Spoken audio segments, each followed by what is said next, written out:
मैं अमित कुमार। आज मैं आपको क्लास 10th के रसायन शास्त्र अध्याय 1 ओके रासायनिक अभिक्रिया एवं समीकरण ये एक चैप्टर है ओके। इसको मैं स्टेप बाय स्टेप कंसेप्ट के साथ इस चैप्टर को मैं क्लियर करूंगा। इसका पार्ट 1 है। तो चलिए अब हम इस चैप्टर की ओर बढ़ते हैं कंसेप्ट के साथ। तो सबसे पहले हम ये समझ लेते हैं कि रासायनिक के मतलब क्या होता है, अभिक्रिया का मतलब क्या होता है। ये फर्स्ट स्टेप में जानेंगे हम और सेकेंड स्टेप में एवं इनके समीकरण को जानेंगे। तो सबसे पहले थोड़ा सा हम रासायनिक के मतलब समझ जाते हैं, जिसको रसायन कहते हैं ओके। थोड़ी सी बस हम समझें कि बहुत सारी चीजें हम इसी के साथ में कंसेप्ट के साथ में क्लियर किया जाएगा। क्योंकि आप जानते हैं कि रसायन के मतलब बोल सकते हैं रस ओके, यानी रस। तो ये रस किस में होते हैं, तो चूंकि जानते हैं कि किस में होते हैं तो पदार्थ में पाई जाती है। यानी इसमें आप हमेशा याद रखेंगे कि पदार्थों के रस गुण अवस्था के बारे में ही पढ़ा जाएगा। तो चलिए मैं शुरू से मैंने इनिशियल से मैं एग्जाम्पल को उठाता हूँ। जैसा कि आपने घर पे देखे होंगे, जैसे कि चावल से भात बन जाना, आपका दाल से दाल हो तो दाल ही हो जाता है ओके। और समझिए कि दूध से दही बन जाना, और दही से क्या कभी दूध देखे हैं सब बनते हुए, तो मेरे ख्याल से आप नहीं देखे होंगे कि दही से दूध। या तो आप ये क्या देखे हैं कि माना कि आज चावल ज्यादा हो गया और कल क्या हो गया, तो यूं समझिए कि ज्यादा ऊपर गया तो फिर उसको चावल में बदलना, क्या कभी आप देखें? तो ऐसा नहीं देखे होंगे। लेकिन कुछ ऐसा कंडीशन हुआ होगा जो कि आप देखे होंगे कि वो बदल भी गया फिर भी उसको पुनः अवस्था में ला भी दिया गया। जैसे कि मैं बता रहा हूं, जैसे कि पानी से बर्फ बनना और देखिएगा बर्फ से क्या हो जाना, पानी बन जाना, ये दोनों अपने अवस्था में आ जाते हैं। हमारे ख्याल से आपको समझ में आ रहा है। यानी जितने भी आपने नजर घुमाइएगा दो ही चीजें होगी, यानी दो ही परिवर्तन होगा, जो कि आप शुरू से जानते होंगे, चाहे 8 क्लास में जानते होंगे। एक को हम लोग भौतिक परिवर्तन बोलते हैं जो कि पुनः अवस्था में आ जाए, और दूसरे को क्या बोला जाता है, तो उसी को बोला जाता है रासायनिक। किसको?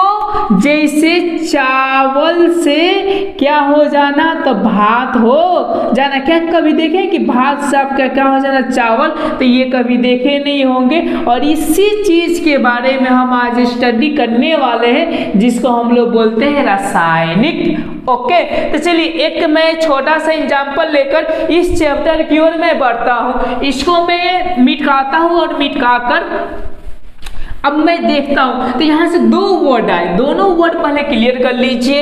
एक वर्ड आया आपका भौतिक परिवर्तन, भौतिक परिवर्तन। ये किससे कहते हैं? तो चूंकि आप याद रखिएगा, जो पदार्थ पुनः अवस्था में आ जाए, बस यहाँ पर एक वर्ड में मैं लिख दे रहा हूँ कि पुनः अवस्था में आ जाए, यानी बदलने के बाद से कैसा जाए, पुनः अवस्था में आ जाए। यानी कोई नया पदार्थ न बने, नया न बने ओके।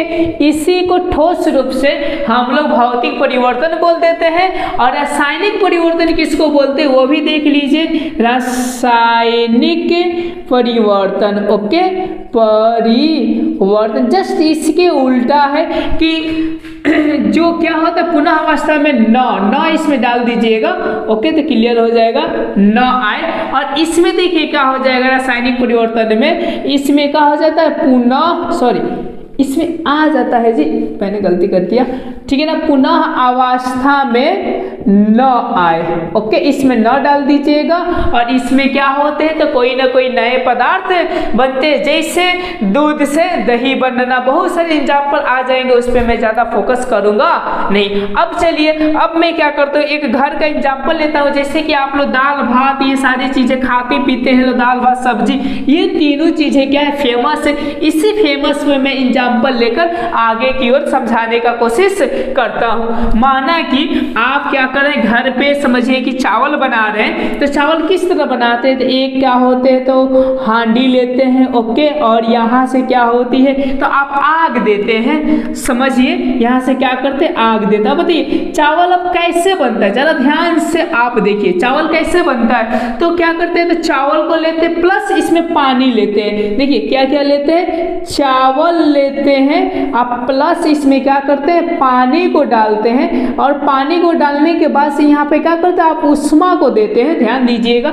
ये उष्मा को इसमें देते हैं तो ये सोखता है और सोख कर ये क्या करता है, तो लास्ट में आपका भात बनाता है। ये मेरे ख्याल से आपको ये प्रक्रिया समझ में आया होगा। अगर ये प्रक्रिया समझ गए तो समझिए कि आधा चैप्टर आपका खत्म। बस भात पानी यानी दाल भात पर ही आपका चैप्टर खत्म।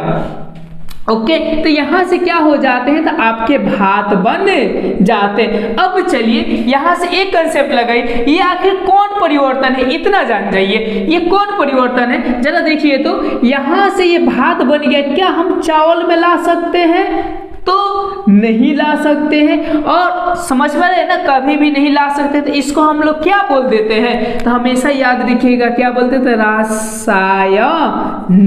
ओके, मतलब समझ में आ रहा है कि इसको क्या बोलते हैं, रासायनिक। अब चलिए, अब देखिए ये क्या, ये काम किया लो कि नहीं किया लो, किया लो यानी काम किया लो, तो हम लोग क्या बोलते थे, क्रिया। काम को क्या बोलते हैं, क्रिया। ये बताइए कब होगा, बताइए हम आज मैंने ये समझिए कि पानी और चावल डाल के और यहाँ से आग देंगे, आज देंगे तो क्या 10 दिन के बाद बनेगा, नहीं, जब दीजिएगा तभी से बनना क्या हो जाएगा, शुरू हो जाएगा। तो बोल सकते अभी अभी, तो इसको क्या बोल देंगे हम, अभी क्रिया। यानी वर्ड आपको समझ में आ गया कि रासायनिक अभिक्रिया आया तो कहां से आया। अब चलिए वर्ड समझ गए तो परिभाषा भी क्लियर हो जाएगा कि रासायनिक अभिक्रिया किसे कहते हैं। ओके, तो चलिए मैं परिभाषा को दूं, कोई प्रकार की दिक्कत होगा तो आप लोग क्या कर सकते हैं, कमेंट में कर सकते हैं। तो जैसे देखिए ये जैसे हुआ वैसा ही इसी को रासायनिक अभिक्रिया कहते हैं। देखिए चावल बनता है, आप लोग भोज भात में खाए होंगे, क्या क्या दूध डालता है लोग, बिक्री ठीक है ना, घी तेल बहुत सारी चीजें डालता है लोगों के। ये दो पदार्थ हम लोग जनरली खाते हैं, जनरली यानी ये दो नहीं रहेगा तो आपका चावल बनेगा नहीं, यानी कम से कम दो, अधिक से अधिक बहुत सारे चीजें। ओके, तो हम ऐसा बोल सकते हैं ना कि दो या दो से अधिक बोल सकते हैं, दो या क्या दो से अधिक पदार्थ मिलकर, क्या पदार्थ ये मिलकर कोई नया पदार्थ बनाइए। हमेशा याद रखिएगा कैसा पदार्थ है जी, नया। क्यों है, क्योंकि इसको फिर हम बदल नहीं सकते, यानी नया पदार्थ बनाए। ओके, और ये क्या पुनः अवस्था में न आए, उसी को रासायनिक अभिक्रिया कहते हैं। इसको बोलना है आपको 3 स्टेप में। फर्स्ट स्टेप में बोलना है ये क्या है, दो या दो से अधिक। ओके, फर्स्ट स्टेप में बोलना है दो या दो से अधिक। मेरे ख्याल से आपको समझ में आ रहा है, दो या दो से अधिक। चलिए सेकेंड कंडीशन में क्या हुआ, दो या दो से अधिक, जब हम ताप उष्मा देते हैं तो क्या होता है, एक नए पदार्थ बनते हैं। यानी दोनों में लिख सकते हैं कि एक के क्या होते, नए पदार्थ बनते हैं, एक नए पदार्थ बनते हैं। मैं हमारे ख्याल से आपको समझ में आ रहा है। चलिए सेकेंड यानी थर्ड नंबर कंडीशन क्या लिखिएगा, यानी तीसरे आप क्या लिख सकते, तो तीसरा ये लिख सकते कि यह पुनः अवस्था में नहीं आता है, यह पुनः अवस्था में नहीं आता है, पुनः अवस्था में नहीं आता है, अवस्था में नहीं आता है। ओके, नहीं आता है, उसी को हम लोग क्या बोलते हैं, तो रासायनिक अभिक्रिया बोलते हैं। तो मेरे ख्याल से आपको याद हो गया होगा कि रासायनिक अभिक्रिया किसे कहते हैं। घर का एग्जाम्पल ले लीजिएगा, जब मम्मी पापा या यूं भाई बहन क्या करते हैं, दो या दो से अधिक चीजों को मिलाकर एक नए पदार्थ बना देते हैं, उसी को हम लोग रासायनिक अभिक्रिया कहते हैं। तो मेरे ख्याल से आपको रासायनिक अभिक्रिया समझ में आ गया। अब चलिए मैं आगे की ओर बढ़ता हूँ, आगे क्या चीज है उसको आप समझिए। तो मैं इसको क्या करता हूँ, तो मीट काटता हूँ, यानी यूं समझिए क्लीन करता हूँ। क्लीन करने के बाद से आगे का मैं टॉपिक आपको बताने का कोशिश करता हूँ। जरा देखिए अब इनको क्या कहेंगे और इनको क्या कहेंगे, अब यहाँ पर हमको ध्यान देनी है। तो अब बताइए जरा कि यही ना दोनों क्रिया करके ये चीजें बनाता है। तो चूंकि आप एक वर्ड जानते हैं कि जैसा कर्म वैसा फल। ओके, मतलब समझ में आ रहा है ना, यानी कर्म ही पूजा है ऐसा बोल दिया जाता है। लेकिन देखिएगा घर में बोला जाता है कि जैसा इसका कर्म है वैसा इसको क्या मिला है, फल मिला। यानी यूं समझिए कि करता है, क्या करता है, करता करता है तो इसको बोल देंगे कर्म, या इसको हम कारक बोल देंगे कि करने वाला है। समझ में आ रहा है ना, ये क्या है, करने वाला, तभी तो भात बनेगा। तो चलिए यहां से एक पॉइंट को हम लिख सकते हैं, यानी करता है तो देखिए कब करता है, तो अभी अभी न करता है, तो यहाँ पर कार जुट जाती है, तो अभी, ओके, अभी करेगा, यानी अभिकारक के मतलब आपको समझ में आ गया कि अभिकारक किसे कहते हैं। तो समझ सकते हैं कि इसको पूरे के पूरे को हम लोग क्या बोल देते हैं, तो रासायनिक अभिक्रिया, रासायनिक अभिक्रिया। मेरे ख्याल से आपको समझ में आ रहा है कि पूरे के पूरे रासायनिक अभिक्रिया है। तो रासायनिक अभिक्रिया में जो पदार्थ है ये भाग ले रहे हैं, दिखाई दे रहा है ना, यही ना पदार्थ आपके भाग ले रहे हैं, उसी को हम लोग क्या बोल देंगे, तो अभिकारक, या इसको अभिकर्मक भी बोलते हैं। ये पॉइंट को याद रखिएगा, क्या बोलते हैं, अभिकर्मक भी। मेरे ख्याल से आपको समझ में आ गया। चलिए इसकी अगर परिभाषा लिखना चाहे तो हम लिख सकते हैं कि रासायनिक अभिक्रिया में ओके, अभिक्रिया में जो पदार्थ भाग लेते हैं, जो पदार्थ भाग लेते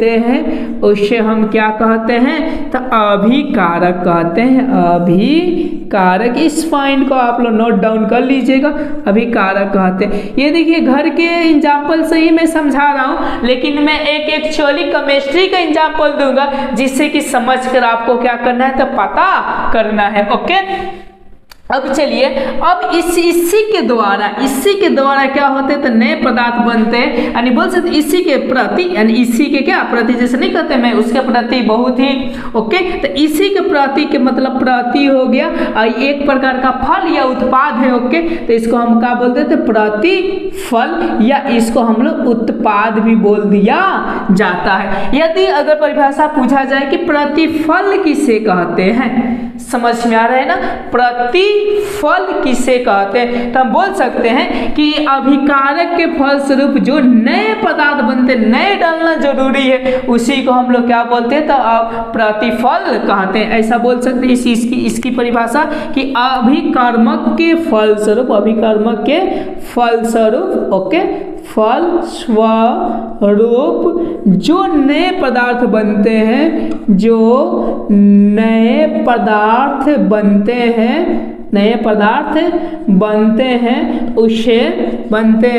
उसे हम लोग क्या कहते हैं, तो प्रतिफल कहते हैं। तो मेरे ख्याल से घर के एग्जाम्पल के माध्यम से आपको अभिकारक, प्रतिफल याद हो जाएगा। तो यहाँ से आपका 3 गो इंपॉर्टेंट चीज है, आपका नेसेसरी है। रासायनिक अभिक्रिया किसे कहते हैं, अभिकारक किसे कहते हैं, प्रतिफल किसे कहते हैं। अब चलिए मैं एक केमिस्ट्री का एग्जाम्पल लेकर आपको बता देता हूँ कि क्या क्या चीजें होती है, वो कैसे क्रियाएं करते हैं, किन किन बातों को हमको ध्यान देनी होती है। तो इसको मैं क्लीन करता हूँ, यदि आपको स्क्रीनशॉट लेना है तो आप ले लीजिए, मैं चूंकि साइड में हो गया हूँ। ओके, तो इस चीजों को मैं क्या करता हूँ, केमिस्ट्री का एग्जाम्पल ले लेते हैं। जैसा कि एक एग्जाम्पल है कि हाइड्रोजन, ओके, क्या जी, हाइड्रोजन और क्लोरीन मिलकर, और क्लोरीन अभिक्रिया कर, क्लोरीन क्या कर, अभिक्रिया कर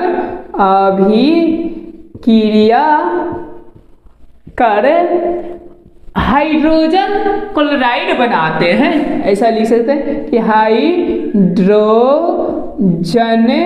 क्लोराइड बनाते हैं, क्लोराइड बनाते हैं, ऐसा समझ रहे हैं ना आप। देखिए लिखना बड़ी झंझट है, इसीलिए ये चीज आया। आगे मैं बताता हूँ। जैसे चलिए सोडियम और क्लोरीन अभिक्रिया कर हाइड्रोजन क्लोराइड बनाते हैं। ये कैसे, तो देखिए ये होते हैं आपका हाइड्रोजन कभी भी अकेला नहीं रहते, H2 और Cl2 भी नहीं रहते हैं, Cl भी नहीं रहते, इक्वल टू क्या हो जाते हैं, 2HCl। ये सब क्या है जस्ट मैं बताता हूँ। यहाँ पर मैं बताने वाला हूँ अभिक्रिया, ओके, यानी अभिकारक और क्या, प्रतिफल। यदि इसमें आपको पूछा जाए कि प्रतिफल कौन हुआ, तो आप आंख मूंद को बोल दीजिएगा कि ये आपका क्या हुआ, प्रतिफल हुआ। ओके, प्रतिफल, या इसको हम लोग क्या बोल देंगे, उत्पाद बोल देंगे। और ये चूंकि क्या होगा, तो अभिकारक कारक। ओके, क्या हुआ? अभिकारक, क्योंकि ये रासायनिक अभिक्रिया में क्या किए हैं? भाग लिए हुए, और इसके फलस्वरूप ये बनते हैं।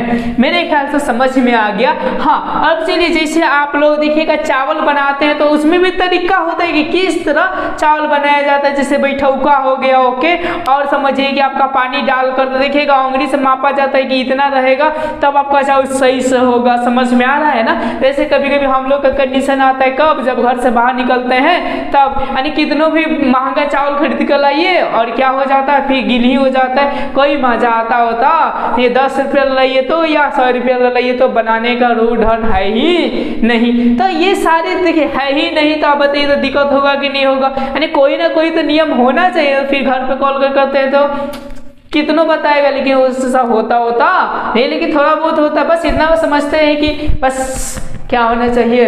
बस भरना चाहिए। अब चलिए यहाँ पर मैं आपको कंसेप्ट समझाता हूँ कि ये किस तरह अभिक्रिया करते हैं और ये चीजें बना लेते हैं। तो चूंकि आपको एक चीज पढ़ाए होंगे, अणु और परमाणु।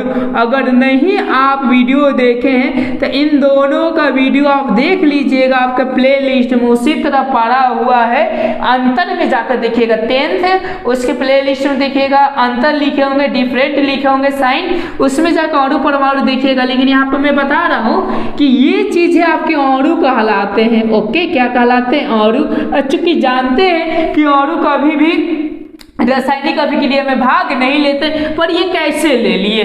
इसके पीछे कोई ना कोई खास बात है ना। तो मैं आपको बताता हूँ, कोई भी अणु रासायनिक अभिक्रिया में भाग लेने से पहले वो परमाणु में टूटते हैं। हमेशा याद रखिएगा, किस में टूटते हैं? परमाणु। जैसे कि H, और किस में टूट जाएंगे? H में टूट जाएंगे। ओके, सही, प्लस नहीं होगा, H में टूट जाएंगे। और जो ClO2 है वो Cl प्लस किस में टूट जाएंगे? Cl। अब क्या करते हैं? अब टूट कर ये दोनों मिल जाते हैं, ये दोनों मिल जाते हैं, तो क्या बना देते? HCl बना देते। इस तरह आपका क्या होता है? तो केमिस्ट्री में ये चीजें बनती है। तो मेरे ख्याल से आपको समझ में आ गया। हाँ, यदि कोई आपसे एग्जाम्पल पूछे कि आप एक रासायनिक अभिक्रिया का एग्जाम्पल बताते, ये मत बताइएगा दाल भात चावल ऐसा। ओके, ये मैंने आपको समझने के लिए एग्जाम्पल बताया, क्योंकि कितने बच्चे ऐसा बता देते, मैं जितना एग्जाम्पल बोलता हूँ ना, ओके, जो देहात हो तो वहीं बता देते, तो थोड़ी सी क्या होती है, हंसी आती है। ऐसा नहीं बोलना चाहिए। आपको ये याद कर क्या कर सकते, किसी के साथ में बोल सकते। तो मेरे ख्याल से ये सारी चीजें आपको समझ में आ गया। मैंने क्या बनाया था? फर्स्ट टाइम भात बनाया था। अब बनाएंगे हम दाल, और दाल बनाकर उसमें देखेंगे कि क्या क्या चीजें हो रही है। तो चलिए इसको मैं मिटकाता हूँ, मिटका कर आगे के कंसेप्ट आपको समझाता हूँ। तो ओके, तो ये चीज़ों को मैंने क्या कर दिया? मिटा दिया। आगे के कंसेप्ट को आप क्या कीजिए तो समझिए अच्छे तरह से।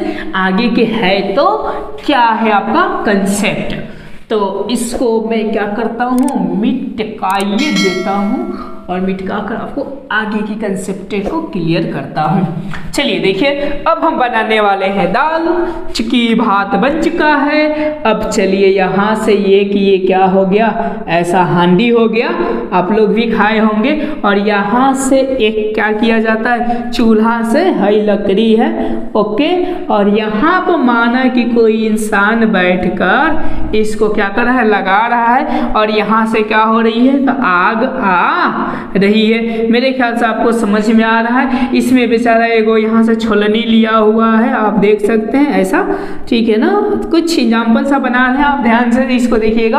और इसमें क्या किया गया है? पानी को रख दिया गया है, और ये बेचारा क्या करता है? इसमें दाल को डाल देता है, और डालने के बाद से देखिए ये क्या करता है? तो अभिक्रिया चालू कर देता है, यहाँ से लगाना चालू कर देता है। तो सबसे पहले ये समझिए कि ये आखिर है क्या? आपका भौतिक में आएगा परिवर्तन में या रासायनिक में आएगा? तो चूंकि आप देख सकते हैं क्योंकि जो दाल होते हैं वो ठोस अवस्था में होते हैं, लेकिन गल ओल का देखिएगा थोड़ा द्रव में हो जाते हैं। क्या सुबह भैला वो ज़्यादा से ज़्यादा आपका समझिए उबर जाते हैं, फिर दाल में ट्रांसफर करते हैं, कभी नहीं करते, तो समझिए कि रासायनिक है। यहाँ तक तो आप समझ गए, यही चीज़ें हम यहाँ पर पढ़ रहे हैं। अब देखिए, अब हम कैसे पता करेंगे? हम कैसे पता करेंगे कि ये रासायनिक ही है? कुछ ना कुछ गुण होना चाहिए ना, कुछ करना, कुछ पहचान होना चाहिए ना, यानी कुछ ना कुछ आपकी विशेषता होनी चाहिए, यानी कौन कौन सी विशेषता होगी जिससे कि मैं पहचान पाऊंगा कि ये रासायनिक अभिक्रिया हो रहा है। यानी यहाँ पर जो टॉपिक है आपका, हम ऐसा लिख सकते हैं कि रासायनिक अभिक्रिया का, रासायनिक क्या जी, अभिक्रिया का विशेषता, अभिक्रिया का विशेषता यानी अभिक्रिया का गुण हम लिख सकते हैं आसानी से। कोई प्रकार की दिक्कत होगा तो बोलिएगा कौन कौन से गुण होते हैं। तो चलिए इसी बंदा या बंदी से हम क्या कर लेते, पूछ लेते हैं। क्योंकि यहाँ पर बंदा तो कभी भी जल्दी चूल्हा में आंच लगाएगा नहीं, यहाँ सब में मैं क्या बना देता हूँ, एक बंदी बना लेता हूँ। इसको अब मैं पूछता हूँ कि क्या क्या चीजें होती है। ओके, तो देखिएगा यहाँ से ढक्कन क्या करती थी, लगा देती है। अब देखिए जब आंच लगाती है किसी भी तरह लगाती है, ठीक है ना, लेकिन देखिएगा इसमें से कुछ ऐसे ऐसे देखिएगा भाप के रूप में निकलता है। कैसे, किसके रूप में निकलता है, भाप के रूप में। तो समझ जाते हैं यहाँ हो रहा है, समझ में आ रहा है ना। यानी फर्स्ट हम कंडीशन ऐसा लिख सकते हैं, यानी गैस की उत्पत्ति, यानी भाप के मतलब क्या होता है, गैस, यानी गैस की क्या उत्पत्ति। तो मेरे ख्याल से आपको समझ में आ गया कि इसको हम लोग क्या बोल सकते हैं, तो गैस की उत्पत्ति बोल सकते हैं। चलिए सेकेंड में क्या होगा, तो देखिएगा जब यहाँ से भाप आएगा तो देखिएगा ये अब चलाएगी, क्या करेगी जी, चलाएगी। काहे चलाएगी, क्योंकि यहाँ पर देखिएगा कुछ कुछ क्या हो जाते हैं, तो बैठने लगते हैं। तो इसको बैठने से हटाने के लिए क्या करती है, छलनी ले जाती है और लेकर ये क्या करती है, चलाती है। तो सेकेंड में देखिए तो बैठने लगते हैं, यानी नीचे आओ, ओके आओ, ओके, और क्या होती है, छेप जाती है, यानी नीचे छेप जाती है, इसीलिए इसको क्या बोल दिया जाता है, आओ छेपी। ओके, और छेप का बनना, छेप कह देंगे, छेप का बनना। यानी आपको समझ में आ रहा है कि ये चीजें विशेषताएं हैं कि अछेप का बनना, यानी क्या बनते हैं, तो यहाँ पर अछेप बनते हैं, यानी नीचे कुछ बैठते हैं। तो मेरे ख्याल से यहाँ तक समझ में आ गया। चलिए 3 नंबर हम देख लेते हैं। तब देखिएगा ये छलनी चलाएगी, फिर ऊपर लाती है कि नहीं लाती है, मेरे ख्याल से समझ में आ रहा है। ओके, देखिएगा लाकर वो चेक करती है, क्या हुआ नहीं हुआ, हुआ नहीं हुआ, यानी यूँ समझिए को ठोस डाली हुई होती है, लेकिन उसको क्या चाहिए जी, तो द्रव के रूप में चाहिए। तो ऐसा बोल सकते हैं, यानी ये क्या कहते हैं, पदार्थ की अवस्था में बदलती है, यानी यूँ समझिए कि पदार्थ की अवस्था इसमें क्या होते हैं, तो बदलते हैं। तो 3 नंबर लिख सकते हैं। ओके, अवस्था का यानी बदलना, अवस्था का बदलना, बदलना के मतलब आपको समझ में आ रहा है कि इसमें क्या होते हैं, तो अवस्था बदलते हैं। जैसे मैं लिख दूं, ये क्या करती है, ठोस से, कैसा जी, ठोस से ये क्या करती है, तो द्रव के रूप में लाती है। तो मेरे ख्याल से आपको समझ में आ गया। अब चलिए चौथा हम क्या लिख सकते हैं, तो देखिएगा चौथा हम ये लिख सकते हैं। देखिएगा ये आपका दाल में थोड़ा थोड़ा देखिएगा लाल पियर ऐसा ऐसा होता है। ओके, लेकिन देखिएगा क्या रंग में इसके परिवर्तन होता है कि नहीं होता है, देखिएगा इसके रंग में भी क्या होता है, परिवर्तन। जैसे पानी देखिएगा पानी जैसा रहता है, लेकिन दाल में मिला दिया जाता है, तो फिर उसको क्या कर देते, तो उसके रंग में कुछ परिवर्तन कर देता है। यानी ये सारी चीजें यहाँ पर खाना बनाते बनाते समझिए कि रासायनिक अभिक्रिया का गुण ये याद कर रही है। आप भी क्या कर लीजिएगा, तो याद कर लीजिएगा। तो यहाँ से हम लिख सकते हैं कि रंग में क्या जी, परिवर्तन, रंग में परिवर्तन। ओके, अब चूंकि ये गर्मी का दिन है, कैसा है जी, गर्मी का दिन है, इसीलिए देखिए एक कपड़ा उस बस इनर ले कपड़ा। ओके, समझ में आ रहा है। अब चलिए यहाँ से देखिए ये बेचारी क्या आंच लगाती है, एकड़ो भी धा लगता है, धा का मतलब समझ में आ रहा है, उसमें लगता है। अब ये सोचते हैं कि आखिर ये चीजें क्या है, अगर ये चीजें ना दिया जाए तो क्या रासायनिक अभिक्रिया होगा, तो इसके लिए नहीं होगा, दूसरे के लिए होने की क्या है, तो पॉसिबिलिटी है। तो ऐसा बोल सकते हैं। यानी ये कब होता है, उष्मा देकर होता है कि उष्मा सोख कर होता है, तो आप बोलिएगा कि ये जब यहाँ से देते हैं तो ये क्या करता है, उष्मा सोखता है, यानी क्या करता है, उष्मा क्या करता है, सोखता है, तो शोष कर देंगे। ओके, तो शोष सी लगा देंगे, उष्मा शोषी, क्या जी, ऊष्माशोषी। यानी अगर ऊष्माशोषी की कोई परिभाषा पूछे तो क्या बता सकते हैं, यानी वैसी रासायनिक अभिक्रिया जो कि ऊष्मा सोखता है। रासायनिक अभिक्रिया में क्या करता है, ऊष्मा सोखता है, इसीलिए उसको क्या बोल दिया जाता है, ऊष्माशोषी बोल दिया जाता है। लेकिन कुछ ऐसी अभिक्रिया होती है ना उसमें ऊष्मा देता है, यानी ऊष्मा देने का मतलब छेपी, यानी क्या करता है तो ऊष्मा देता है का मतलब ऊष्मा छेपी। जैसे देखिए हमारे शरीर में भी क्या हो रही है, सब रासायनिक अभिक्रियाएं हो रही है। तो देखिए अगर जो सांस आती है वो कैसा आती है, गर्म आती है, तो ऊष्मा छेपी कहलाती है। जैसे कि साग सब्जी हो गया, उसको देखिएगा सड़ा करा दीजिएगा, वहां से भी आपका क्या आता है, तो ये समझिए कि गर्मी आता है, तो वो भी एक प्रकार के क्या हो गया, तो ऊष्मा छेपी अभिक्रिया हो गया। जैसे कि आपका एक और एग्जांपल देते हैं, जैसे घर के पुताई उताई करते होंगे, चूना देखिए, ओके, जब उसमें पानी डालते देखिएगा उससे क्या निकलता है, तो ऊष्मा निकलता है, इसीलिए उसको भी हम लोग क्या बोल देते हैं, तो ऊष्माशोषी बोल देते। तो मेरे ख्याल से आपको रासायनिक अभिक्रिया का गुण याद होगा। ये सारी चीजों का एग्जाम्पल केमिस्ट्री में आपको दे दिया जाएगा, आगे बताया जाएगा। लेकिन देखिए थोड़ा सा मैं बता देता हूँ यहाँ पर केमिस्ट्री के एथी के रूप में कि गैस की उत्पत्ति के मतलब क्या, Zn प्लस H2SO4 जब अभिक्रिया करेगा तो ये दोनों मिल जाएंगे, ये क्या हो जाएंगे, अलग हो जाएंगे, तो ये ZnSO4 प्लस क्या हो जाएंगे H2, ये गैस के रूप में बाहर निकल जाएगा। और चलिए और छेप का भी बनने का मैं दे देता हूँ, जैसे कि NaOH प्लस आपका HCl, ये दोनों मिलकर क्या होते हैं NaCl और प्लस H2O, जो कि ये क्या हो जाता है, तो नीचे बैठ जाता है। अवस्था का बदलना, यानी चलिए अब आपका 3 नंबर दे देते हैं अवस्था, जैसे कि Mg होता है, उसमें ऑक्सीजन दिया जाता है, ओके, तो सॉरी यहाँ से ये कर इसमें ऑक्सीजन दिया जाता है, तो क्या बदल जाता है, तो Mg में ये क्या हो जाता है, तो बदल जाता है, यानी अवस्था में परिवर्तन हो जाता है। ये सारी चीजों की आपको आगे क्या की जाएगी, तो सबका सब केमिस्ट्री में समीकरण दिया जाएगा। तो मेरे ख्याल से आप यहाँ तक समझ गए रासायनिक अभिक्रिया का गुण। चलिए हम आगे बढ़ते, आगे क्या चीज है, क्या पॉइंट है, उसको भी देख लिया जाए। आप क्या कीजिए, सब्र रखिए, आगे भी आपको बताया जा रहा है।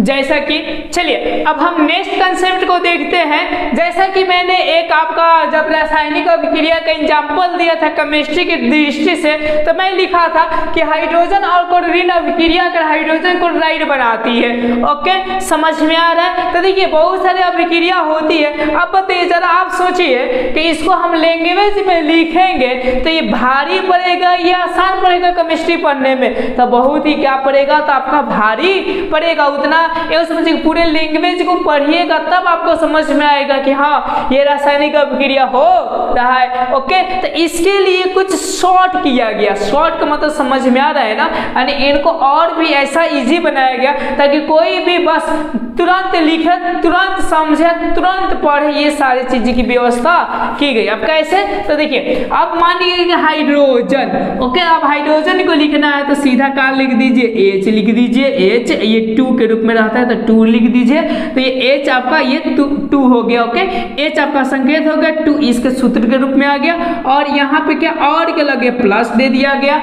समझिए जरा ध्यान से, यहाँ से एक वर्ड निकला बहुत इंपॉर्टेंट। अब चलिए क्लोरीन ये क्या हो गया आपका, समझिए कि संकेत हो गया, और ये हमेशा क्या रहता है, यूं समझिए कि अकेला नहीं रहता, दूसरे के साथ रहता है, इसलिए 2 हो गया।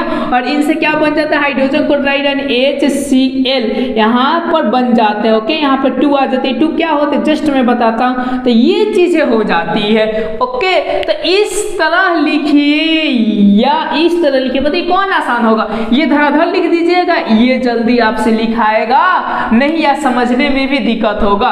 तो इनको अब क्या बोल दिया गया, तो आप चूंकि मैथ पढ़े होंगे, जैसे देखिएगा 2x + 4y = 9, ये क्या कहलाता है, तो आप सीधा बोल देते समीकरण 1। क्या जी, समीकरण 1। ठीक उसी तरह तो देखिए ये क्या है, तो आपका रासायनिक है या नहीं है, तो चलिए है, तो इसको हम लोग क्या बोल देते हैं, तो रासायनिक। अब क्या बोल दिया गया, तो ये एक प्रकार तीर के निशान है, इसीलिए समीकरण, तो इसको बोल दिया गया समीकरण।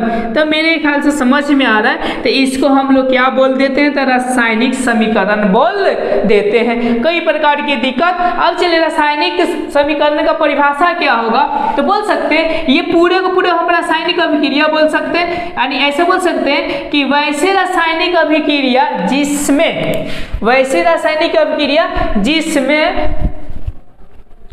बोल सकते हैं जिसमें तत्व या, देखिए ये तत्व है या यौगिक के, अब क्या, तो संकेत, ये क्या है संकेत या H2 का मतलब सूत्रों के द्वारा क्या किया जाए, संक्षेप रूप में निरूपित किया जाए, उसी को हम लोग क्या बोलते हैं, तो रासायनिक अभिक्रिया बोलते हैं। चलिए मैं लिखूं तो ये क्या हो गया, रासायनिक अभिक्रिया। तो लिख सकते हैं कि रासायनिक अभिक्रिया, ओके, क्या जी, अभिक्रिया, ऐसे बोल सकते हैं। ये सारे के सारे क्या है, भाग लेने वाले हैं। ऐसे बोल सकते हैं रासायनिक अभिक्रिया में भाग लेने वाले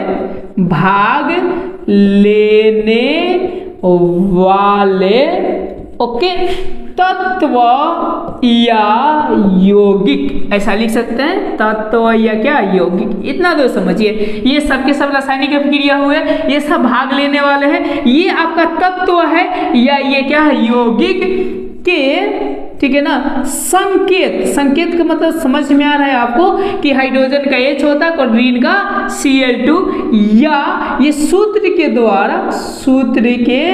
द्वारा अब क्या किया जाए, संक्षिप्त का मतलब समझते हैं ना, यानी छोटा, ओके, यानी संक्षिप्त निरूपित किया जाता है, निरूपण किया जाता है, क्या होता है, किया जाता है। तो मेरे ख्याल से आपको समझ में आ रहा होगा कि निरूपित किया जाता है, उसी को हम लोग क्या बोलते हैं, तो रासायनिक समीकरण कहते हैं। तो मेरे ख्याल से आपको सब कुछ क्लियर हो गए होंगे। बस इतना याद रखिएगा, कोई भी रासायनिक क्या हो, अभिक्रिया हो, उनको संकेत तथा सूत्र के द्वारा निरूपण कर देना ही आपका क्या कहलाता है, तो रासायनिक समीकरण कहलाता है। अब चलिए आगे हम देखते हैं अगले नेक्स्ट पॉइंट को कि एक लिखल जाता है, यानी किस प्रकार इसको लिखा जाता है, आखिर कौन कौन से नियम होते हैं। इसमें पॉइंट को हम इसमें क्या कर लेते हैं, तो कवर कर लेते हैं। उसके बाद से देखा जाएगा तो नेक्स्ट वीडियो आपके लिए कवर किया जाएगा। तो चलिए अब यहाँ तक मैं क्या करता हूँ, इसको मिटका कर देखता हूँ आगे। चलिए अब हम इस कंसेप्ट को देखते हैं कि समीकरण लिखने के लिए किन किन बातों पर ध्यान देनी चाहिए। ओके, लिखने का नियम ऐसे लिख सकते हैं, समीकरण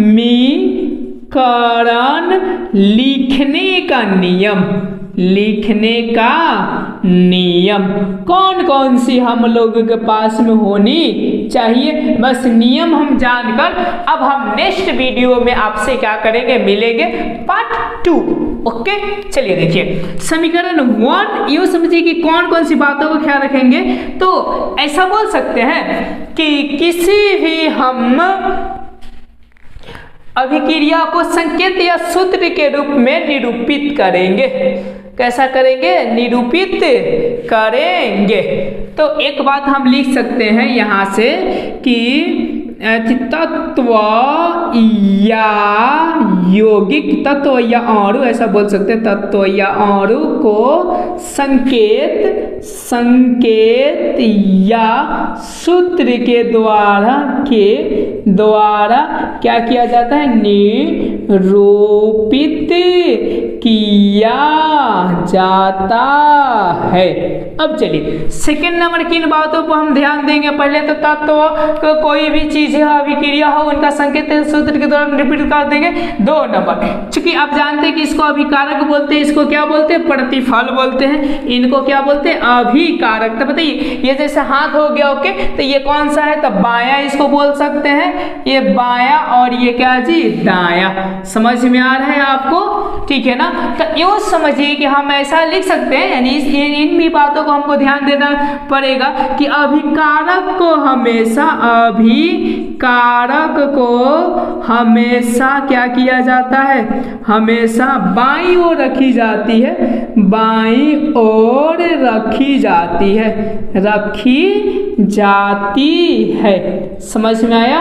और प्रतिफल को हमेशा दाईं तरफ, और लिख सकते हैं कि और प्रतिफल ये है आपका, प्रतिफल को दाईं ओर रखी जाती है, दाईं ओर रखी जाती है। हमारे ख्याल से आपको समझ में आ गया कि किसको इधर रखा जाएगा, किसको उधर रखा जाएगा। अब चलिए हम 3 नंबर पॉइंटेड को देख लेते हैं। ऐसा बोल सकते हैं अभिकारक और प्रतिफल के बीच तीर की निशान दी जाती है। ओके, अभिकारक यहाँ से लिख सकते हैं कि अभिकारक और प्रतिफल के बीच, और प्रतिफल के बीच तीर की निशान दी जाती है, तीर की निशान दी जाती है, वो भी कैसा निशान दी जाती है कि 2 तीर होता है, एगो हेमू तीर होता है, एगो हेमू तीर होता है। तो इसमें ज्यादातर ये वाला लिखेंगे, कब, जब हम ये बातें दाईं और बाईं वाला लिखेंगे तब। अगर ऐसा लिख देंगे तो मतलब कि ये टूट कर ये दोनों में बदल रहा है, अगर ऐसा दिए तो मतलब ये कर ये चीजें हो रहा है। तो मेरे ख्याल से 3 वो आप ये चीजें समझे।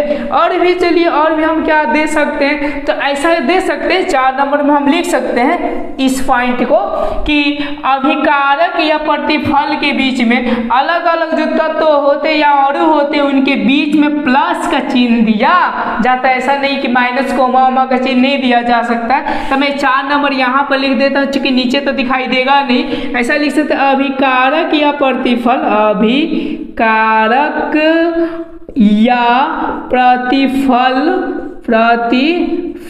के अणुओं के बीच, अणुओं या तत्वों के बीच में कह सकते हैं कि तत्वों के बीच क्या किया जाता है, तब प्लस का चिन्ह दिया जाता है, प्लस का चिन्ह दिया जाता है।